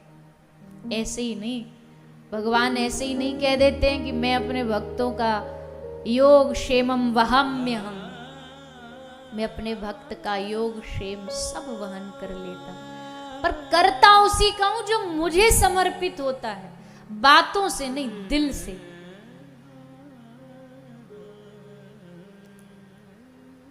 बड़े कृपा निधान है ठाकुर जी, बड़े दया निधान है ठाकुर जी। और महाभारत उसका साक्षात प्रमाण है। जब ऐसे लगा ना पांडवों को, अब डूब गए, अब खत्म खेल, सोई कृष्ण आ जाते, नाव लेकर के उनकी नैया को पतवार पे लगाने के लिए। ये क्या कम कोई भक्ति का चमत्कार है? और सबसे बड़ा चमत्कार, इतिहास का सबसे बड़ा चमत्कार, साड़ी है कि नारी है, नारी है कि साड़ी है, कोई पहचान ना पाया। द्रौपदी को जब लगा कि अब तो गई नैया, खत्म, डूबी, पर फिर अंत में एक बार स्मरण हुआ, एक बार याद हुआ। ये केवल द्रौपदी की कथा नहीं है, हम सबकी कथा है। जब कष्ट आता है ना तो सबसे पहले दुनिया वालों के पास भगते हैं हम। ये रिश्ता, वो संबंध, ये बचाएगा, ये मदद करेगा, अरे ये हमको पैसा की, ये धन की, ये बल की मदद करेगा। लेकिन जब वहां से थपेड़े पड़ते ना जब दुनिया के, तब समझ आता है ये सब साथ, ये कहां साथ देने वाले हैं। फिर जब वहां का साथ भी खत्म हो जाता दुनियादारी का, तब फिर मैं बच जाता है। फिर आदमी कहता कोई बात नहीं, दुनिया नहीं साथ देती तो हम तो हैं, हम अपना बल लगा लेंगे, अपनी शक्ति लगा लेंगे। और फिर एक समय आता है जब अपना बल भी खत्म हो जाता है, अपनी शक्ति भी खत्म हो जाती है। और जब अपनी शक्ति भी खत्म हो जाती है, तब कौन याद आता है? बोलो ना, हे गोविंद, हे गोपाल, हे कृष्ण, हे मधुसूदन, तब भगवान याद आते हैं। और तब भी भगवान ऐसी ईर्ष्या नहीं करते कि अच्छा तब तो हमको याद नहीं किया था तूने, तब तो तू उन संसार वालों से मदद लेने चला गया। भगवान कहते कोई बात नहीं, आया तो सही मेरे द्वार पर, ठोकर खा के आया सही, पर आया तो। और अब देख, अब मैं तुझे कैसे इस भवसागर से पार उतारता हूं। 10,000 हाथियों का बल रखने वाला दुशासन पछाड़ खा करके धरती पर गिर गया, पर द्रौपदी की साड़ी का कहीं अंत ना आया। ये है भगवान की कृपा का चमत्कार। क्योंकि जब वो बचाने पे आ जाए ना, फिर कोई मार नहीं सकता। उसने ठान ली ना कि इसको बचाना है, तो फिर कोई लाख जोर लगा ले, लाख उपाय कर ले। राणा भेजा विष का प्याला, मैं तो अमृत कर पी जाना राणा जी। राणा भेजा सर्प भुजंगम, मैं तो शालिग्राम कर जाना राणा जी। विष का प्याला मीरा के लिए भेजा मारने के लिए। और एक बात और कहूं, लोग कहते मीरा गलती से अमृत पी, गलती से नहीं पी थी।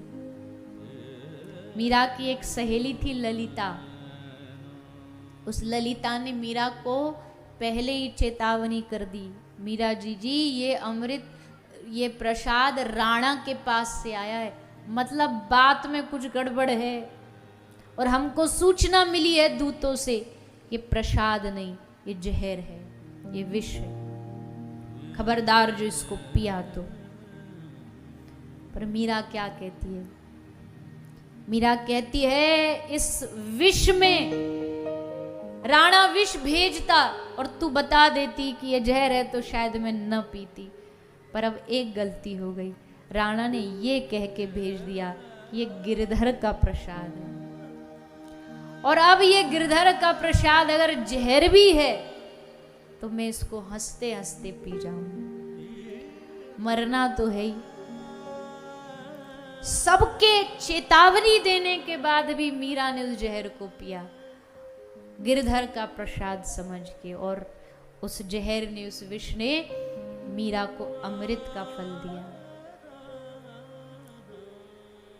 ये जो विज्ञान की भाषा के लोग जो कहते हैं चमत्कार, देखो ना चमत्कार, ये भक्ति के चमत्कार है। किसी में हिम्मत जहर को अमृत में बदल दे, है किसी में हिम्मत सांप को शालिग्राम बना दे, है किसी में हिम्मत शेर को नरसिंह भगवान का रूप दे दे? ये काम एक भक्ति ही कर सकती है। तो मैं हमेशा कहती आई हूं कथा में, महाभारत की कथा भरोसे की कथा है, विश्वास की कथा है। आज दुनिया ने एक चीज खोई है और वो है विश्वास, भरोसा। इंसानों पर भरोसा तो नहीं ही करना चाहिए, पर भगवान पे भरोसा नहीं, ईश्वर पे भरोसा नहीं है। महाभारत की कथा आपको भगवान पर विश्वास करना सिखाती है।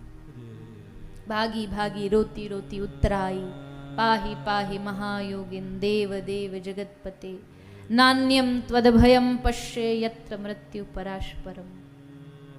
उत्तरा समझ गई, मेरे गर्भ में जो ब्रह्मास्त्र छोड़ा गया है, ये बच्चे को बचा कोई सकता है तो केवल कृष्ण है। पाहि पाहि, हे नाथ बचा लीजिए।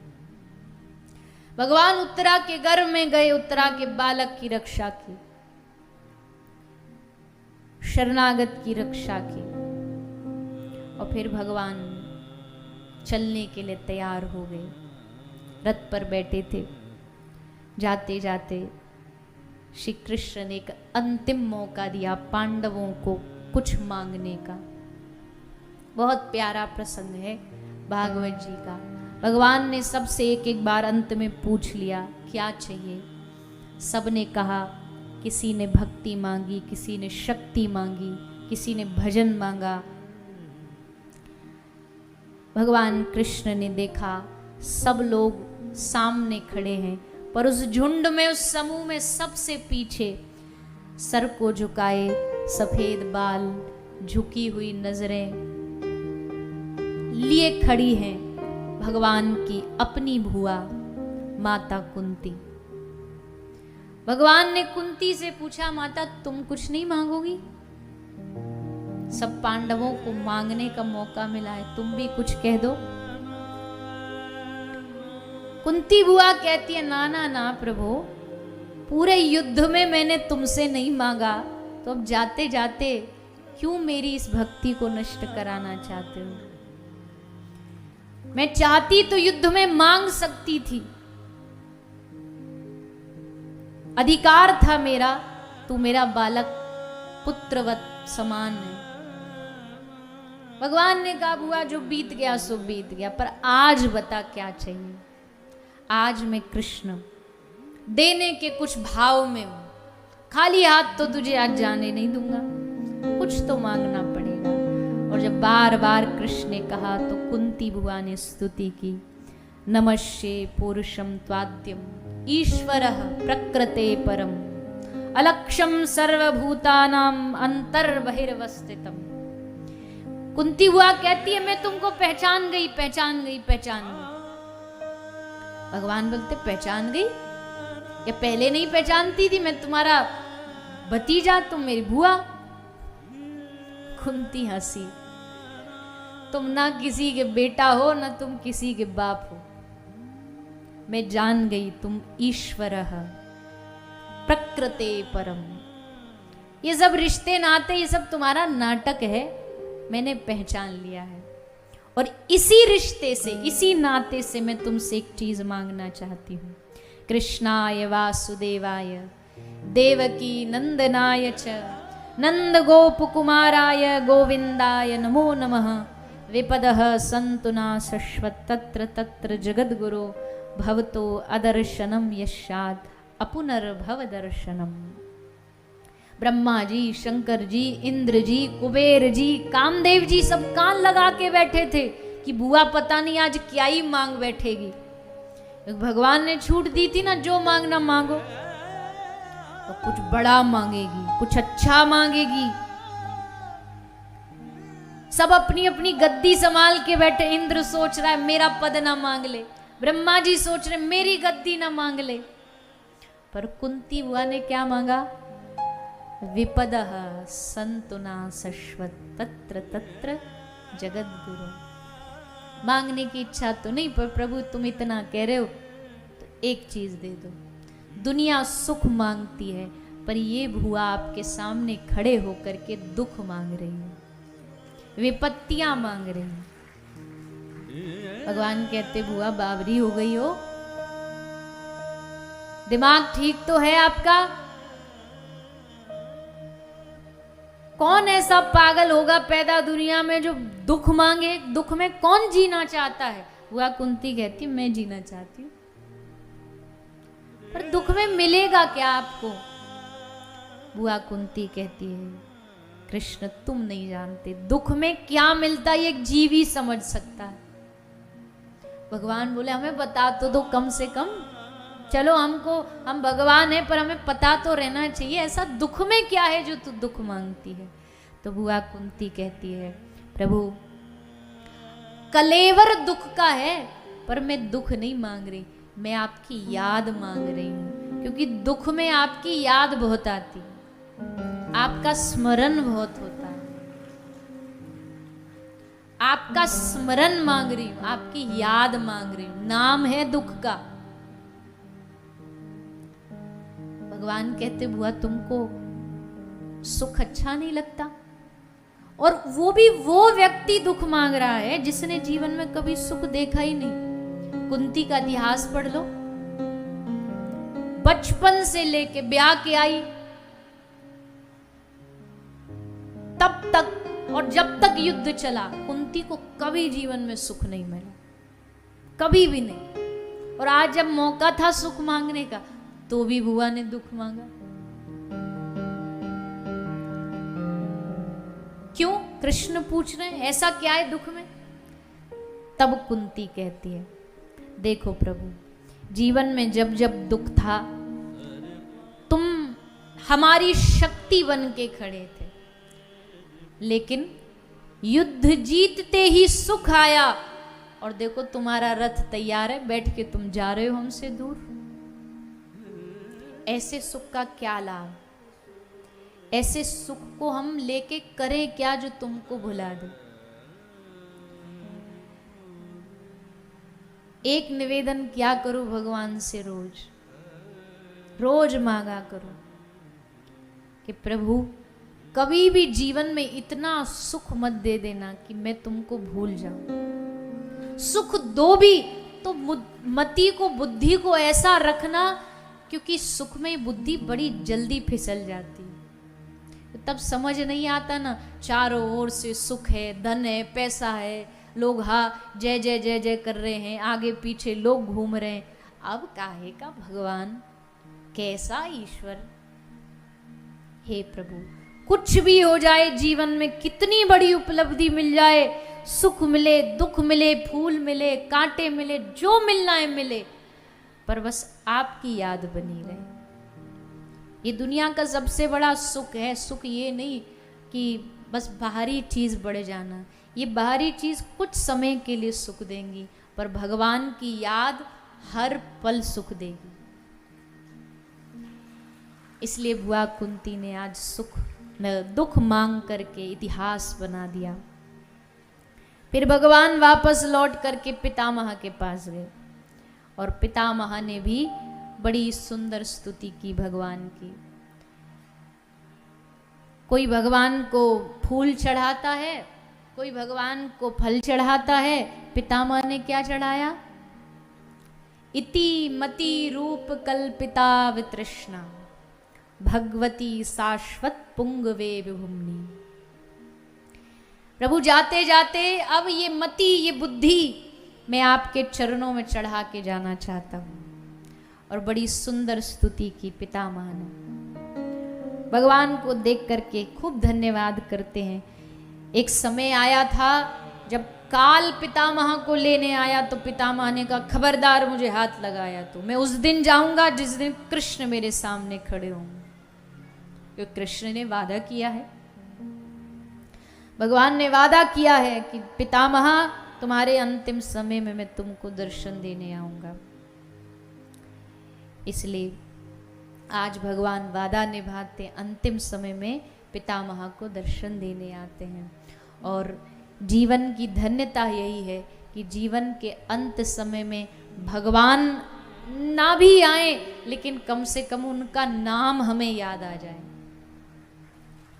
जिसके जीवन के अंत समय भगवान का नाम याद आए ना, समझो बड़ा भारी महात्मा है, बड़ा सत्कर्म किया उसने जीवन में। तो आज भगवान ने पितामह का उद्धार किया, पितामह पर कृपा की। और भी भगवान ने उदाहरण बहुत है, महाभारत के प्रसंग में एक से बढ़कर एक उदाहरण है, भगवान ने कैसे कैसे पांडवों की रक्षा की है।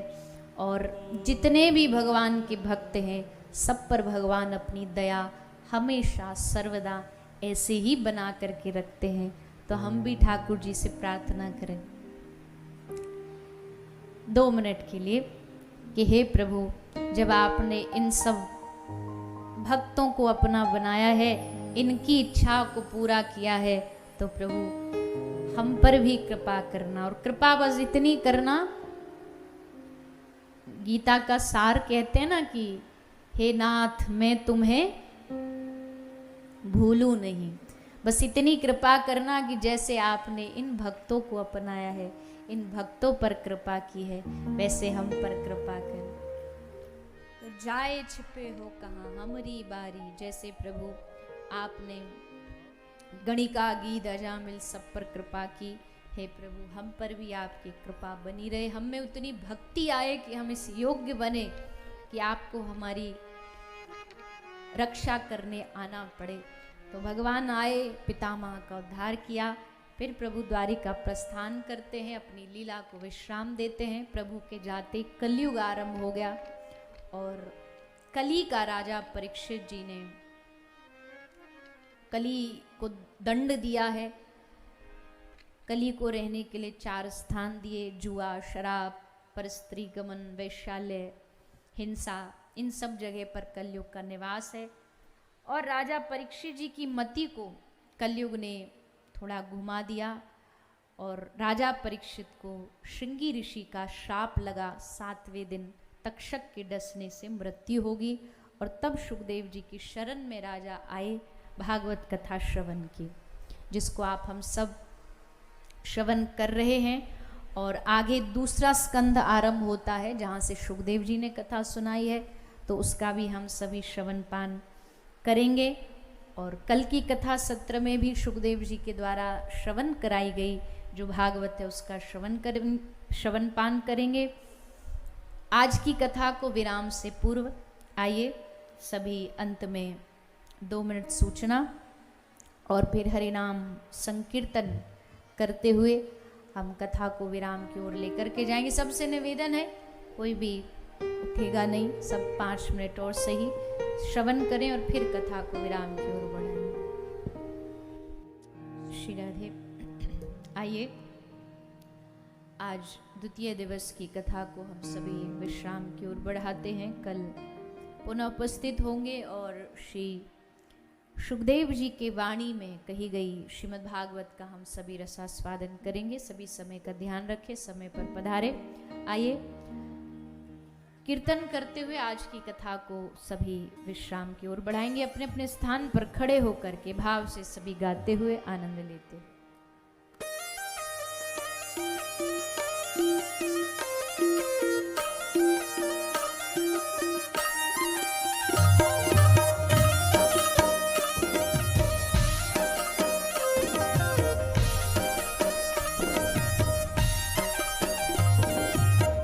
हरे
सभी दो बार हाथ उठाकर हरे कृष्ण महामंत्र का जाप करेंगे।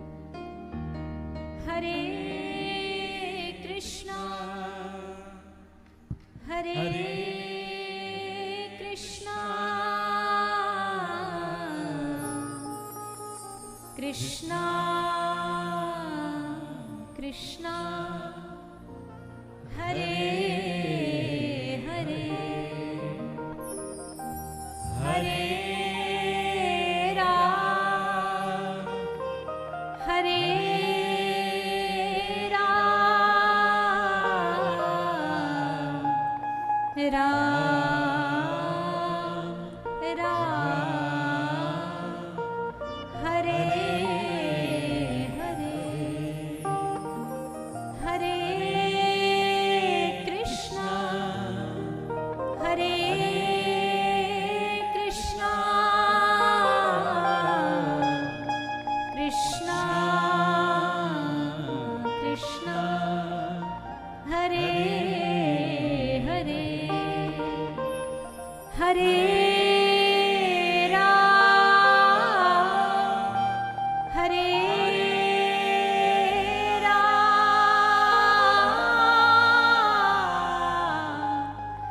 राम राम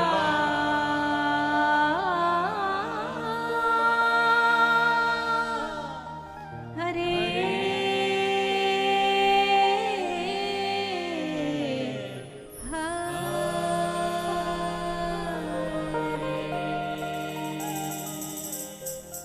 बोली श्री वृंदावन बिहारी लाल की, श्रीमद् भागवत महापुराण की, गौ माता की, भारत माता की, सत्य सनातन धर्म की जय जय श्री राधे जय जय श्री राधे जय जय श्री राधे निताई गौर हरि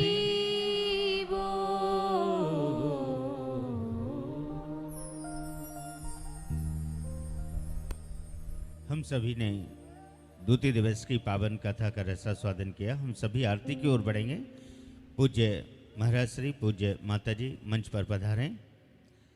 कथा के मुख्य यजमान सम्मानित श्रीमती सुमित्रा जी श्री सावरमल अग्रवाल जी से निवेदन है मंच पर पधारेंगे।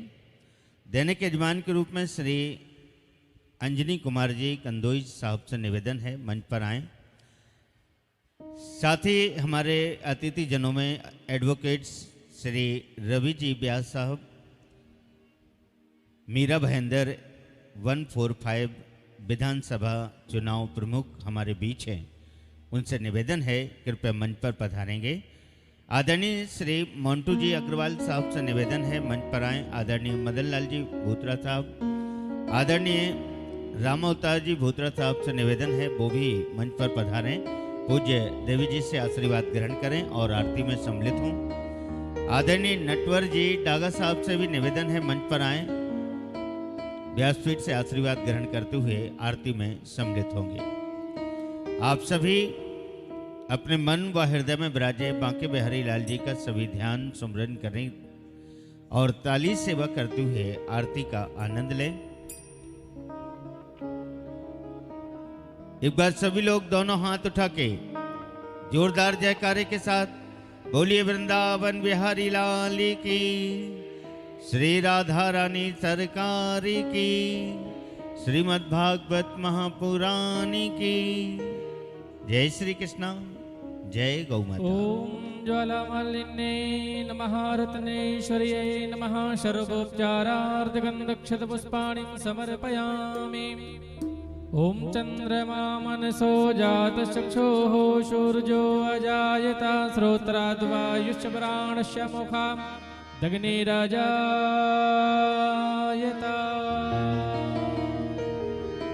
श्री बांके बिहारी तेरी आरती गा, श्री बांके बिहारी तेरी आरती गा,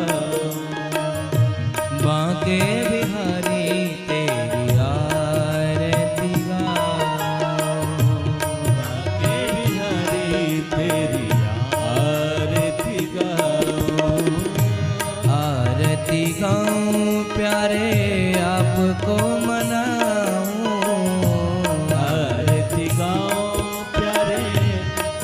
आपको मनाऊं, आरती गाऊं प्यारे आपको मनाऊं, आरती गाऊं प्यारे आपको मनाऊं, बांके बिहारी तेरी आरती गाऊं, बांके बिहारी तेरी आरती गाऊं, मोर मुकुट तेरे शीश पे सोहे, मोर मुकुट तेरे शीश पे सोहे, प्यारी वंशी मेरा मन मोहे, प्यारी वंशी मेरो मन मोहे, प्यारी वंशी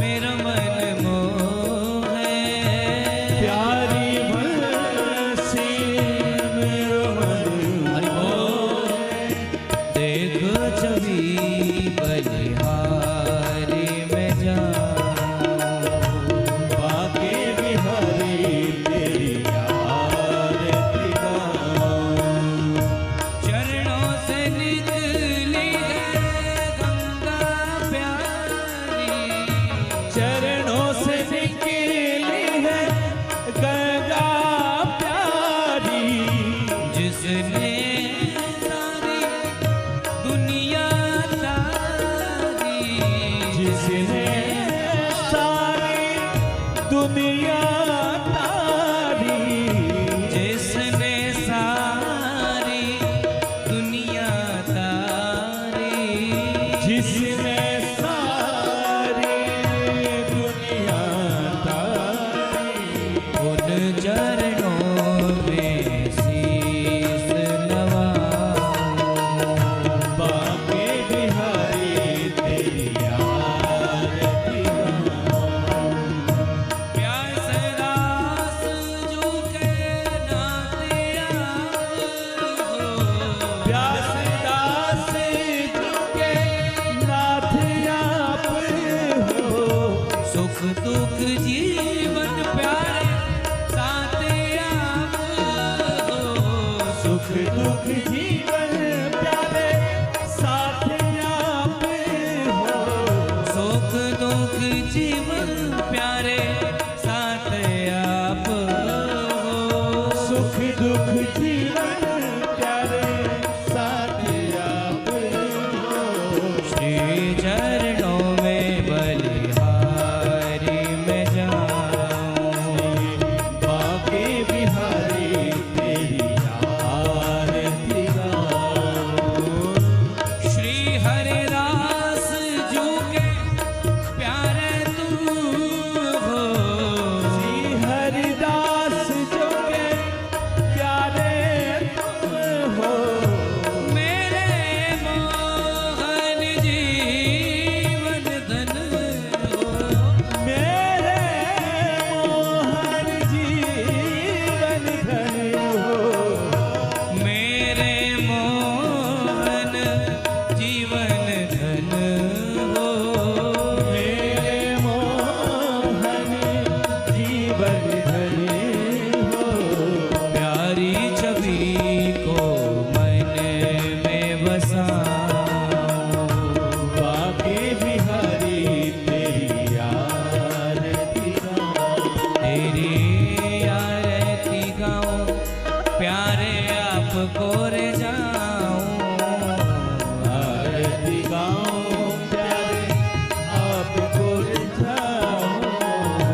बंधनम आरोग्यार्थे आत्मादिबंधन मंत्र पुष्पांजलिः ओम द्योः शांतिरांतर्जुगुं शांतिः पृथ्वी शांतिरापः शांतिरोकतयः शांतिः वनस्पतयः शांतिर्विश्वे देवाः शांतिर्ब्रह्म शांतिः सर्वगुं शांतिः शांतिरेव शांतिः सामा शांतिरेधिः हरिः ओम जदनेन जदनमय जन्ददेवास्तानि धर्माणि प्रथमान्यशन्नः तेहनाकं महिमानः शचन्द्रजत्र पूर्वे साध्याः सन्ति देवाः हरिः ओम एकदन्ताय विद्महे वक्रतुण्डाय धीमहि तन्नो दन्तिः प्रचोदयात् हरिः ओम तत्पुरुषाय विद्महे महादेवाय धीमहि तन्नो रुद्रः प्रचोदयात् हरिः ओम हंस हंसाय विद्महे परमहंसाय धीमहि तन्नाशुकः प्रचोदयात् सेवन्तिकावकुल चंबक पाठलाब्जे पुन्नः गजाति करवीर रसाल पुष्पै बिल्व प्रवाल तुलसी दल मंजरे भेतां पूजयामि जगदीश्वर में प्रसीदाम नाना सुगंध पुष्पाणि यथा कालोद्भवानि च पुष्पाञ्जलिर्मया दत्ता गृहाण परमेश्वरः मंत्र पुष्पाञ्जलिं समर्पयामि श्रीमद्भागवत महापुराण पुरुषोत्तमाय नमः। बोलिए भागवत महापुराण के वृंदावन बिहारी लाल के व्यास जी महाराज के सुखदेव जी महाराज के राधा रानी सरकार के सदगुरुदेव भगवान के श्री राधे गोविंद सरकार के श्री राधे श्याम सुंदर भगवान के गौ माता के गौ शिवा धाम के जय जय श्री राधे जय जय श्री राधे जय जय श्री राधे श्याम निताई गौर हरि